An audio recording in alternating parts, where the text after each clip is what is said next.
আসসালামু আলাইকুম। আমন্ত্রণ জানাচ্ছি জাগো টিভিতে। আপনাদের সাথে আছি মমতাজ শাহিন রুম্পা। শুরুতেই জানাবো আপডেট। ইরানকে অস্ত্র দিচ্ছে রাশিয়া, অন্যদিকে সেনা পাঠাচ্ছে উত্তর কোরিয়া। ইরানে ঢুকলে মার্কিন সেনারা হাঙরের খাদ্যে পরিণত হবে, আইআরজিসির হুঁশিয়ারি। ইসরায়েলি রাসায়নিক কারখানায় ইরানের ক্ষেপণাস্ত্র হামলা, বিষাক্ত গ্যাস ছড়িয়ে পড়ার আতঙ্ক। মার্কিন সেনাদের আগুনে পুড়িয়ে মারার অপেক্ষায় আছে আমাদের সৈন্যরা, বললেন ইরানের পার্লামেন্টারি স্পিকার। মানুষ মরণশীল কিন্তু আদর্শ অমর, খামেনির মৃত্যু নিয়ে বাবা রামদেবের মন্তব্যে তোলপাড় ভারতে। যুদ্ধ বন্ধের দাবিতে বিক্ষোভে উত্তাল ইসরায়েল, গ্রেফতার 21। বাহরাইন ও আমিরাতের অ্যালুমিনিয়াম কারখানায় ইরানের হামলা। মার্কিন রণতরী তাড়িয়ে হরমুজ প্রণালীর পূর্ণ নিয়ন্ত্রণ নিল ইরান। শুনছিলেন শিরোনাম, এবারে বিস্তারিত। ইরানকে অস্ত্র দিচ্ছে রাশিয়া, অন্যদিকে সেনা পাঠাচ্ছে উত্তর কোরিয়া। মধ্যপ্রাচ্যকে কেন্দ্র করে উত্তেজনা বাড়তে থাকায় নতুন করে আন্তর্জাতিক অঙ্গনে আলোচনায় এসেছে রাশিয়া ইরান ঘনিষ্ঠতা এবং উত্তর কোরিয়ার সম্ভাব্য সম্পৃক্ততা নিয়ে নানা দাবি গুঞ্জন। পশ্চিমা কয়েকটি কূটনৈতিক সূত্র এবং নিরাপত্তা বিশ্লেষকদের মতে রাশিয়া ইরানকে সামরিক সহায়তা জোরদার করছে এমন অভিযোগ উঠেছে। একই সঙ্গে উত্তর কোরিয়া থেকে সৈন্য পাঠানোর সম্ভাবনা নিয়েও উদ্বেগ বাড়ছে। তবে এসব দাবির বেশিরভাগই এখনো স্বাধীনভাবে যাচাই করা যায়নি এবং সংশ্লিষ্ট দেশগুলোর পক্ষে থেকেও ভিন্ন ভিন্ন প্রতিক্রিয়া পাওয়া যাচ্ছে। পশ্চিমা কর্মকর্তাদের ভাষ্য অনুযায়ী ইউক্রেন যুদ্ধের প্রেক্ষাপটে রাশিয়া ও ইরানের মধ্যে কৌশলগত সম্পর্ক আগেই ঘনিষ্ঠ হয়েছে। সাম্প্রতিক উত্তেজনায় সেই সম্পর্ক আরো দৃশ্যমান হতে পারে বলে তারা আশঙ্কা করছেন। তাদের মতে এই সহযোগিতা যদি সামরিক ক্ষেত্রে বিস্তৃত হয় তাহলে তা আঞ্চলিক সংঘাতকে বহুজাতিক রূপ দিতে পারে। অন্যদিকে উত্তর কোরিয়া প্রসঙ্গে বিভিন্ন প্রতিবেদনে বলা হয়েছে দেশটির অভ্যন্তরে সৈন্য পাঠানোর সম্ভাবনা নিয়ে গুঞ্জন ছড়িয়েছে। তবে পিয়ংইয়ং সরকার আনুষ্ঠানিকভাবে এই ধরনের কোনো সিদ্ধান্তের কথা স্বীকার করেনি। মস্কো ইরানকে সরাসরি অস্ত্র সরবরাহ বা নতুন সামরিক জোট গঠনের অভিযোগ অস্বীকার করেছে। রুশ কর্মকর্তারা বরাবরের মতোই এসব দাবিকে অতিরঞ্জিত বা রাজনৈতিক উদ্দেশ্য প্রণোদিত বলে উল্লেখ করেছেন। বিশ্লেষকদের মতে রাশিয়া, ইরান ও উত্তর কোরিয়ার মধ্যে সম্ভাব্য সমন্বয় নিয়ে আলোচনা নতুন নয়। তবে বর্তমান উত্তেজনাপূর্ণ পরিস্থিতিতে এই বিষয়টি সামনে আসায় আন্তর্জাতিক উদ্বেগ আরও বেড়েছে। বিশেষ করে ইউরোপীয় দেশগুলো আশঙ্কা করছে এই ধরনের ঘনিষ্ঠতা বৈশ্বিক নিরাপত্তা ব্যবস্থায় নতুন ক্ষমতার ভারসাম্য পরিবর্তন ঘটাতে পারে। তবে অনেক বিশ্লেষক সতর্ক করে বলেছেন এই মুহূর্তে সরাসরি সৈন্য মোতায়েন বা বড় ধরনের সামরিক ভোটের বিষয়ে নিশ্চিত প্রমাণ নেই, বরং এটি হতে পারে কৌশলগত বার্তা যা বিভিন্ন পক্ষ নিজেদের অবস্থান শক্ত করতে ব্যবহৃত করছে। সব মিলে ইরানকে ঘিরে রাশিয়ার ভূমিকা ও উত্তর কোরিয়ার সম্ভাব্য সম্পৃক্ততার প্রশ্ন এখনো অনিশ্চিত।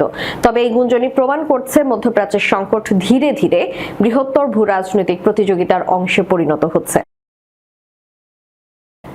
ইরানে ঢুকলে মার্কিন সেনারা হাঙরের খাদ্যে পরিণত হবে, আইআরজিসির হুঁশিয়ারি। ইরানে কোনো ধরনের স্থল অভিযান বা ভূখণ্ড দখলের চেষ্টা করলে মার্কিন সেনাদের পরিণতি হবে ভয়াবহ এবং তারা পারস্য উপসাগরের হাঙরের খাদ্যে পরিণত হবে বলে হুঁশিয়ারি দিয়েছে তেহরান। রোববার ইরানের খাতাম আল আনবিয়া সেন্ট্রাল কমান্ডের মুখপাত্র ইব্রাহিম এই বার্তা দেন। আইআরজিসি ঘনিষ্ঠ তাসনিম নিউজের প্রতিবেদন থেকে এই তথ্য জানা যায়। যুক্তরাষ্ট্রের সম্ভাব্য স্থল অভিযান এবং পারস্য উপসাগরের দ্বীপগুলো দখলের হুমকির প্রেক্ষিতে তিনি বলেছেন এই ধরনের পরিকল্পনা অবাস্তব। অভিযোগ করেন মার্কিন প্রেসিডেন্ট বাইরের চাপে প্রভাবিত হয়ে অসংলগ্ন এবং অবিশ্বাস্য অবস্থান নিচ্ছেন। তিনি সতর্ক করে বলেন স্থল অভিযানের যে কোনো পদক্ষেপ মার্কিন বাহিনীর জন্য চরম অপমানজনক ও ভয়াবহ পরিণতি ডেকে আনবে। তিনি দাবি করেছেন মার্কিন নেতৃত্বে এমন এক ব্যক্তির হাতে সামরিক কমান্ড তুলে দিয়েছে যার সিদ্ধান্তগুলো মার্কিন বাহিনীকে একটি মৃত্যু ফাঁদে ফেলেছে। তিনি বলেন এই অঞ্চলের মার্কিন সেনারা ইতিমধ্যে গুরুতর হুমকির মুখে রয়েছে। তার ভাষ্যমতে ধ্বংসপ্রাপ্ত ঘাঁটিগুলো থেকে পালিয়ে মার্কিন সেনারা এখন প্রতিবেশী দেশগুলোর বেসামরিক ও অর্থনৈতিক কেন্দ্রে আশ্রয় নিয়েছে, তবে তারা সেখানেও নিরাপদ নয়। স্থল অভিযানের সম্ভাবনা নিয়ে জোলফাগরি বলেছেন ইরানি বাহিনী দীর্ঘকাল ধরে এমন পরিস্থিতির জন্য প্রস্তুত এবং তারা জবাব দেওয়ার জন্য অপেক্ষা করছে। তিনি হুঁশিয়ারি দেন আগ্রাসন বা দখল চেষ্টা চালালে আক্রমণকারীদের বন্দী করা হবে, চূর্ণ বিচূর্ণ করে দেওয়া হবে, তাদের আর খুঁজে পাওয়া যাবে না। শেষ পর্যন্ত মার্কিন কমান্ডার এবং সৈন্যরা পারস্য উপসাগরে হাঙরের খাদ্যে পরিণত হবে। মার্কিন নেতাদের ইরানের ইতিহাস পড়ার এবং বিদেশি আক্রমণকারীদের অতীতের পরিণতি থেকে শিক্ষা নেওয়ারও পরামর্শ দেন তিনি। ইসরায়েলি রাসায়নিক কারখানায় ইরানের ক্ষেপণাস্ত্র হামলা, বিষাক্ত গ্যাস ছড়িয়ে পড়ার আতঙ্ক। দক্ষিণ ইসরায়েলের একটি রাসায়নিক কারখানায় সরাসরি আঘাত এনেছে ইরানের নিক্ষেপ করা একটি ক্ষেপণাস্ত্র। এই হামলার পর ওই এলাকা থেকে বিষাক্ত ও বিপজ্জনক রাসায়নিক পদার্থ ছড়িয়ে পড়ার আশঙ্কায় স্থানীয় বাসিন্দাদের ঘরের ভেতরে থাকার নির্দেশ দিয়েছে কর্তৃপক্ষ। রোববার ইসরায়েলি গণমাধ্যম এই তথ্য নিশ্চিত করে। কাতার ভিত্তিক সংবাদ মাধ্যম আল জাজিরার প্রতিবেদন থেকে জানা যায়, বীরশেবা শহর থেকে প্রায় 9 কিলোমিটার দক্ষিণে অবস্থিত নিউথ হোপ শিল্প এলাকায় এই ক্ষেপণাস্ত্র হামলা চালানো হয়। ইসরায়েলি জরুরি পরিষেবা সংস্থা জানায়, হামলায় এক ব্যক্তি আহত হয়েছেন। এলাকায় বিপজ্জনক রাসায়নিক উপাদান থাকায় স্থানীয় বাসিন্দাদের ঘরের বাইরে বের হতে নিষেধ করা হয়েছে। একই সঙ্গে বাতাসের মাধ্যমে বিষাক্ত গ্যাস ঘরে প্রবেশ ঠেকাতে জানালা ও দরজা বন্ধ করে রাখার নির্দেশ দেওয়া হয়েছে। ইসরায়েলি সামরিক ও বেসামরিক কর্তৃপক্ষ পুরো এলাকাটি ঘিরে রেখেছে। মার্কিন সেনাদের আগুনে পুড়িয়ে মারার অপেক্ষায় আছে আমাদের সৈন্যরা। ইরানের পার্লামেন্টারি স্পিকার মোহাম্মদ বাঘের গালিবাফ বলেছেন, যুক্তরাষ্ট্রের স্থল সেনাদের ইরানে আসার অপেক্ষায় আছে তাদের সেনারা। তিনি বলেছেন, তাদের সেনারা প্রস্তুত আছে, মার্কিন সেনারা আসলেই তাদের জ্বালিয়ে দেব। ইরানের রাষ্ট্রায়ত্ত বার্তা সংস্থা তাসনিম নিউজ এজেন্সির এক প্রতিবেদনে এ তথ্য জানানো হয়। স্পিকার বাঘের গালিবাফ বলেছেন, যুক্তরাষ্ট্র প্রকাশ্যে আলোচনার প্রস্তাব দিচ্ছে আর গোপনীয় স্থল হামলার পরিকল্পনা করছে। তিনি বলেছেন, শত্রুরা প্রকাশ্যে আলোচনার বার্তা দিচ্ছে, আমাদের সেনারা মার্কিন সেনাদের জ্বালিয়ে দিতে তাদের আসার অপেক্ষায় ময়দানে আছে। এর আগে রোববার সকালে মার্কিন বিভিন্ন সংবাদ মাধ্যম জানায়, ইরানে কয়েক সপ্তাহ ব্যাপী স্থল হামলার প্রস্তুতি নিচ্ছে যুক্তরাষ্ট্রের প্রতিরক্ষা মন্ত্রণালয়। এই সংক্রান্ত প্রতিবেদন প্রকাশের আগের দিন শনিবার যুক্তরাষ্ট্রের সেনাবাহিনীর সেন্ট্রাল কমান্ড জানায়, ইউএসএস ট্রিপলি উভচর উড়ো যুদ্ধ জাহাজে করে ৩৫০০ মেরিন সেনা মধ্যপ্রাচ্যে পৌঁছেছে। যুক্তরাষ্ট্রের স্থল হামলার সবচেয়ে বড় লক্ষ্যবস্তু হতে পারে খার্ক দ্বীপ। 9 বর্গ মাইলের চেয়েও ছোট এই দ্বীপটি ইরানের অর্থনীতির প্রাণকেন্দ্র। এই দ্বীপ থেকেই নিজেদের 90% অপরিশোধিত তেল রপ্তানি করে তেহরান। যদি ইরান দ্বীপটি হারায়, তাহলে এটি দেশটির সরকারের জন্য বড় ধাক্কা। ইরাক ও আফগানিস্তানের স্থল হামলার আগে যুক্তরাষ্ট্র যে পরিমাণ সেনা জড়ো করেছিল, এখানে ইরানি স্থল হামলার প্রস্তুতিতে তার চেয়ে কম সেনা এনেছে দেশটি। মার্কিন সেনারা যদি খার্ক দ্বীপ দখল করতে যান, তাহলে তাদের ড্রোন, কামান এবং রকেট হামলার মুখোমুখি হতে হবে। এছাড়া এই দ্বীপের কাছাকাছি নোঙর করতে মার্কিন সেনাদের অন্তত একদিন সময় লাগবে। এমনকি মার্কিনিরা যদি দ্বীপটি দখলও করে, তাহলে ইরানের অব্যাহত হামলার মুখে তারা কূটনীতির মাধ্যমে সমাধানের আগে বা যুদ্ধবিরতির আগে বা ইরানকে হরমুজ প্রণালী খুলতে বাধ্য করার আগ পর্যন্ত কতদিন এটি দখল রাখতে পারবে, সেই প্রশ্নও আছে। মানুষ মরণশীল কিন্তু আদর্শ অমর। খামেনির মৃত্যু নিয়ে বাবা রামদেবের মন্তব্যে তোলপাড় ভারত। ইরানের সর্বোচ্চ নেতা আয়াতুল্লাহ আলী খামেনির মৃত্যু এবং সে বিষয়ে ভারতের বিখ্যাত যোগ্য গুরু বাবা রামদেবের সাম্প্রতিক মন্তব্যকে কেন্দ্র করে বিশ্বজুড়ে ব্যাপক আলোড়ন সৃষ্টি হয়েছে। ইসরায়েল ও আমেরিকার যৌথ সামরিক অভিযানে খামেনি নিহত হওয়ার খবরের প্রেক্ষাপটে রামদেব তার নিজস্ব দার্শনিক দৃষ্টিভঙ্গি তুলে ধরেন, যা এখন ভূ রাজনীতির আলোচনার কেন্দ্রবিন্দুতে। এক জনসমাবেশে সাংবাদিকরা বাবা রামদেবকে প্রশ্ন করেন, বর্তমান পরিস্থিতিতে ভারতের কার পক্ষ নেওয়া উচিত, ইসরায়েলি প্রধানমন্ত্রী নেতানিয়াহু নাকি ইরান? জবাবে কোনো রাজনৈতিক পক্ষ না নিয়ে রামদেব বলেন, মানুষ মরণশীল কিন্তু তার আদর্শ অমর। একজন ব্যক্তিকে শারীরিকভাবে সরিয়ে দেওয়া সম্ভব হলেও তিনি যে চিন্তাধারার প্রতিনিধিত্ব করেন তা বেঁচে থাকে। তিনি আরো যোগ করেন, সামরিক শক্তি দিয়ে কোনো মানুষের হৃদয় বা বিশ্বাস পরিবর্তন করা যায় না। তিনি দাবি করেছেন, ইরানের বর্তমান নেতৃত্ব, বিশেষ করে আলী খামেনি, মহানবী হযরত মুহাম্মদ সাল্লাল্লাহু আলাইহি সাল্লামের পবিত্র বংশধারা থেকে এসেছেন। রামদেবের মতে এই বিশেষ আধ্যাত্মিক ও বংশগত শক্তির কারণে ইরানের এই নেতৃত্বকে পরাজিত করা বা নত করা অত্যন্ত কঠিন। রামদেবের এই মন্তব্যকে অনেকে তাৎপর্যপূর্ণ হিসেবে দেখছেন। তাদের মতে, রামদেবের সরাসরি কোনো পক্ষ না নিয়ে সত্যটি মনে করিয়ে দিয়েছেন যে কোনো শীর্ষ নেতাকে হত্যা করলে সেই নির্দিষ্ট আদর্শ বা আন্দোলন শেষ হয়ে যায় না, বরং অনেক সময় তা আরো শক্তিশালী রূপ ধারণ করে। অন্যদিকে সামাজিক যোগাযোগ মাধ্যমে এই নিয়ে মিশ্র প্রতিক্রিয়া দেখা গেছে। কেউ কেউ রামদেবের এই দার্শনিক অবস্থানের প্রশংসা করলেও অনেকে মনে করছেন, এই স্পর্শকাতর সময়ে ভারতের অবস্থান আরো স্পষ্ট হওয়া প্রয়োজন ছিল। ভারত বর্তমানে একটি কঠিন কূটনৈতিক পরিস্থিতির মধ্য দিয়ে যাচ্ছে। একদিকে জ্বালানি তেলের জন্য মধ্যপ্রাচ্যের দেশগুলোর সাথে সুসম্পর্ক রাখা জরুরি, অন্যদিকে প্রতিরক্ষা ও প্রযুক্তির ক্ষেত্রে ইসরায়েলের সাথেও ভারতের ঘনিষ্ঠতা রয়েছে। বাবা রামদেবের মতো প্রভাবশালী ব্যক্তির এমন মন্তব্য ভারতের সাধারণ মানুষের চিন্তাধারায় প্রভাব ফেলতে পারে বলে মনে করা হচ্ছে। ইরানের সাথে রক্তক্ষয়ী সংঘাত আর কতদিনে প্রশ্ন তুলে এবং ইহুদিবাদী ইসরায়েলের যুদ্ধবাজ প্রধানমন্ত্রী নেতানিয়াহুর এই অনন্ত যুদ্ধের বিভীষিকা বন্ধের দাবিতে শনিবার রাতে উত্তাল হয়ে ওঠে ইসরায়েলের রাজপথ। জেরুজালেম পোস্ট জানায়, তেল আবিব, হাইফা এবং জেরুজালেমের মতো প্রধান শহরগুলোতে হাজার হাজার মানুষ সমবেত হয়ে যুদ্ধের বিরুদ্ধে তাদের জোরালো অবস্থান জানান দিয়েছেন। তবে শান্তির এই মিছিলে পুলিশি বাধা ও বল প্রয়োগ করেছে। শান্তির অংশীদারিত্ব বা পিস পার্টনারশিপ জোটের ব্যানারে আয়োজিত এই বিক্ষোভে পুলিশ অন্তত 21 জনকে গ্রেফতার করেছে বলে খবর পাওয়া যায়।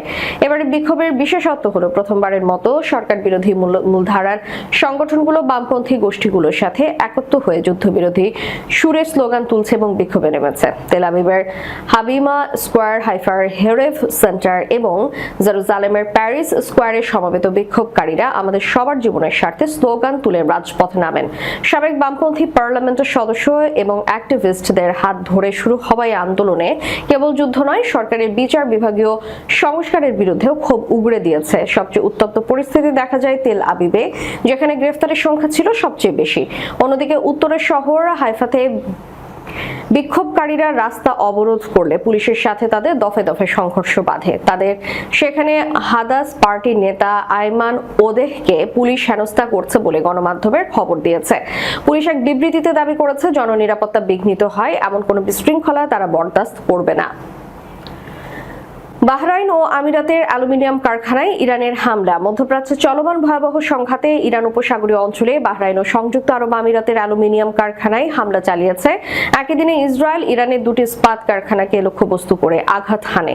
বিশেষজ্ঞদের মতে এই হামলাগুলো গুরুত্বপূর্ণ, কারণ বৈশ্বিক অ্যালুমিনিয়াম সরবরাহের প্রায় 4 থেকে 9% এই অঞ্চল থেকে আসা।